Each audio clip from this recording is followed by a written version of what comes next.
No, no.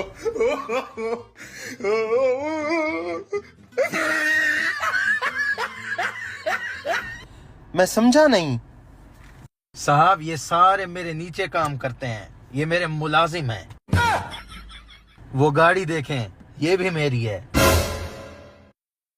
सामने वाली factory देखें, ये भी मेरी है। मतलब ये सब कुछ तुमने भीख मांग मांग कर ले लिया है? जी हाँ, छोड़े मेरी। आप सुने, आपकी तरक्की हुई या नहीं? नहीं यार, मेरी तो नौकरी चली गई। आजकल नई नौकरी की तलाश में हूँ। आपके लिए मेरे पास एक नौकरी है, क्या आप मेरे लिए काम करेंगे?